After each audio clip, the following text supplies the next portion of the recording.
এগৰাকী মহিলা আৰু ঘৰৰ পৰা নিৰুদ্দেশ হৈছে। তাৰ পাছত স্বামীয়ে কাটৰ আহ্বান জনাইছে। মহিলাগৰাকীলৈ পত্নীলৈ কাটৰ আহ্বান জনাইছে। কোনো তুমি য'তে আছা ঘৰলৈ ঘূৰি আহা। এগৰাকী পত্নীক এনেদৰে কাটৰ আহ্বান জনাইছে স্বামীয়ে। এই ঘটনা সংঘটিত হৈছে শিৱসাগৰৰ নামটি বামুণ পুখুৰীস্থিত ২ নম্বৰ গায়নবাৰীত। দীপাংকৰ ফুকনৰ পত্নী পল্লৱিকা নাথ ফুকন ২১ জুলাইৰ পৰা নিৰুদ্দেশ হৈ আছে। কাপোৰৰ ব্যৱসায়ৰ লগত জড়িত এগৰাকী মহিলাক কাপোৰ ক্ৰয় কৰিবলৈ সোণাৰীলৈ যোৱাৰ পিছৰে পৰা নিৰুদ্দেশ হৈ আছে। ক'ৰবাত দেখা পালে খবৰ দিবলৈ 8638317998 নম্বৰত কাটৰ আহ্বান জনাইছে।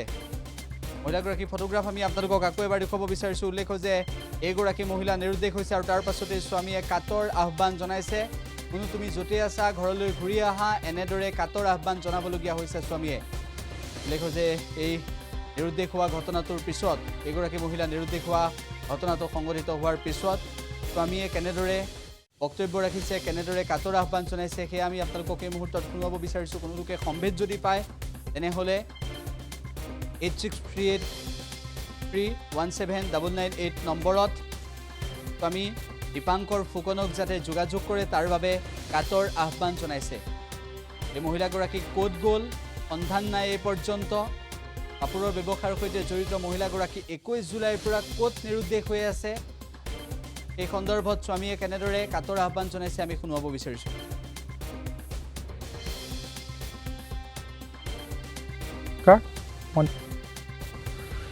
মোৰ পত্নী নিৰুদ্দেশ হৈ আছে আপোনাৰ অহা ২১ জুলাইৰ পৰা। মই বহুত কষ্টত আছোঁ। মানে কি তেওঁ ফোনটো ৰিচিভ ছুইচ অফ হৈ আছে। তেওঁ কৰ্মসূত্ৰে কাপোৰৰ বিজনেছ কৰে। আপোনালোকে চবেই জানে বজাৰত দেখে। কাপোৰ আনিম বুলি গ'ল, সাপেখাতি যাম বুলি ক'লে মই ড্ৰপ কৰি থৈ গ'লোঁ নামটি আপোনাৰ ষ্টেণ্ডত। কিন্তু তাৰপিছৰ পৰা গৈ পিনি তেওঁ শিমলুগুৰি পাম বুলি ক'লে, পালোঁ বোলে। তাৰপিছত মাহীঘৰলৈ যাম বুলি ক'লে। তাৰপিছৰ পৰা নিৰুদ্দেশ হৈ আছে। মই আজি ইমান এতিয়া বিচাৰি গৈছে তেওঁৰ নম্বৰটো ছুইচ অফ হৈ আছে। মই এতিয়া বিচাৰি হাহাকাৰ। মই এতিয়া কোনো পৰিয়ালক কথা ক'ব পৰা নাই যে কেনেকৈ ধৰণে মই কি ধৰণে মই জীয়াই আছোঁ, কোনেও বুজি নাপায়। কিন্তু মোক অইনটো একো নাই। প্ৰব্লেম এটাই হৈছে মোৰ ছোৱালী এজনী আছে। তাই য'তেই নাথাকক সেই 11 বছৰীয়া ছোৱালীজনীৰ কাৰণে তাই যদি মোক নালাগে, মোৰ ঘৰ গায়নবাৰীত, মই বিয়া পাতিছোঁ লুণবিয়াৰ পৰা। তেওঁ যদি ঘৰখনলৈ আহি পিনি থাকে মই শান্তিয়ে থাকিম বুলি আশীৰ্বাদ কৰিছোঁ। মানে দেখা পায় বৰ্তমান মই নামটি থানাত এখন এজাহাৰ দিছোঁ। যদি ন্যায় পাই মই নামটি থানাত এখন আবেদন দিছোঁ। মই ন্যায় পাম বুলি ভাবিছোঁ। মোৰ ৱাইফ আকৌ ঘূৰি আহিব বুলি মই বহুত আশাবাদী। যদি আহে ভালে ক'লে ঘৰলৈ আহিলে পৰিয়ালটো সুখ হ'ব বুলি ভাবোঁ।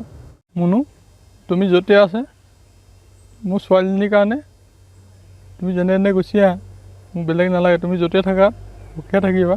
তুমি ঘৰখনলৈ গুচি আহা। মাও বৰ কষ্ট পাই আছে, পাপাই কষ্ট পাই আছে। মই সদায় কান্দি পানি থাকিব, এনেকৈ থাকিব নোৱাৰোঁ। তুমি যোৱা দিনে মই ভালকৈ ভাত এসাঁজ নাই, বহুত কষ্টই আছোঁ। তুমি মোৰ ওচৰলৈ নাহা একো নাই, অন্ততঃ ছোৱালীজনীৰ কাষলৈ আহা প্লিজ।